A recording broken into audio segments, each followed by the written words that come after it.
Yemen के Houthi विद्रोहियों की जिस पर 28 अगस्त की रात इजरायल के आसमानी जंगबाज कहर बनकर टूटे।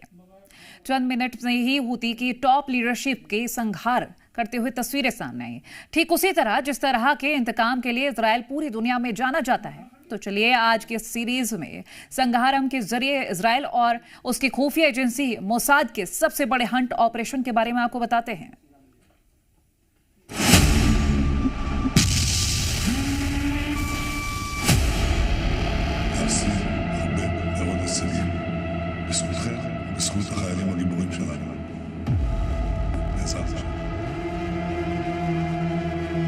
तारीख 28 अगस्त 2025।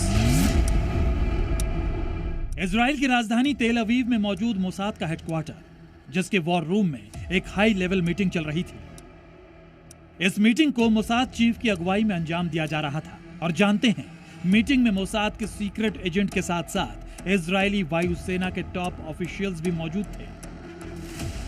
मोसाद हेडक्वार्टर में यह मीटिंग करीब 4 घंटे तक चली और इस मीटिंग के ठीक 7 घंटे बाद तेल अवीव से करीब 2100 किलोमीटर दूर टारगेट लोकेशन कंफर्म्ड रात के अंधेरे में इजरायली वायुसेना के F-35 फाइटर जेट्स ने ताबड़तोड़ अंदाज में स्ट्राइक कर दिया।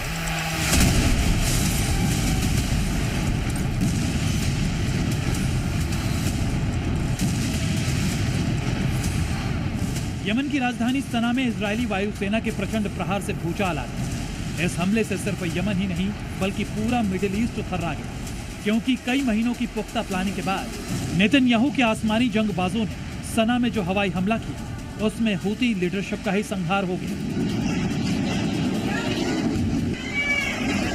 अब तक जो इनपुट सामने आया है उसके मुताबिक हूती लड़ाकों का प्रधानमंत्री अहम अल रहावी मारा गया। वहीं हूती के रक्षा मंत्री मोहम्मद अल अताफी की मौत हुई। हूती सेना प्रमुख अल घमारी भी मौत के घाट उतारा गया। इजरायली हमले में यमन सरकार के 10 मंत्री भी मारे गए। इसके अलावा 90 लोगों के गंभीर रूप से घायल होने की भी खबर है। ये एक बहुत बड़ा धक्का है हूतीज़ के लिए, क्योंकि हूतीज़ का ही कब्जा सना के ऊपर है जो उनका कैपिटल है, और Houthis he gulf of Aden और रेड सी के अंदर जो भी अमेरिका, इजराइल और उनके एलाइज की शिपिंग होती थी तो उनके ऊपर हमला होता था। यकीन मानिए, बीते 1 साल से इजराइल की खुफिया इंटेलिजेंस, इजरायली वायुसेना से जुड़े अधिकारी, इजराइल के रक्षा मंत्री, यहाँ तक कि इजरायली प्रधानमंत्री नेतन्याहू एक सीक्रेट मिशन में जुटे थे जिसका नाम था अ ड्रॉप ऑफ लक। जानते हैं, नेतन्याहू के सीक्रेट ऑपरेशन का सिर्फ एक मकसद था, मिडिल ईस्ट में नासूर बनने वाले यमन के हूती विद्रोहियों का खात्मा, जो ईरान के लिए प्रॉक्सी का काम करते हैं, ठीक उसी तरह जैसे गाजा में हमास और लेबनान में हिजबुल्लाह करता था। लिहाजा इस बार इजराइल ने यमन के हूती विद्रोहियों के संहार का पूरा ब्लूप्रिंट तैयार किया और इसी के साथ नेतन्याहू ने हूती की टॉप लीडरशिप का डेथ वारंट भी रिलीज कर दिया। अब आपको बताते हैं कि इजराइल ने जिस हूती लीडरशिप को खत्म किया वो कितनी खतरनाक थी और क्यों अमेरिका, ब्रिटेन जैसे ताकतवर मुल्क भी इनका कुछ बिगाड़ नहीं पा रहे थे। मगर इजराइल ने एक ही हमले में हूती की कमर तोड़ दी, वो भी हूती सरकार के प्रधानमंत्री अल रहावी को मौत देकर। दरअसल 10 महीने पहले अल रहावी को हूती सरकार में प्रधानमंत्री बनाया गया था। अहमद अल रहावी हूती का सबसे बड़ा राजनीतिक और कूटनीतिक चेहरा था, जो ईरान, हिजबुल्लाह और हमास के हूती के रिश्तों को मजबूत करता था।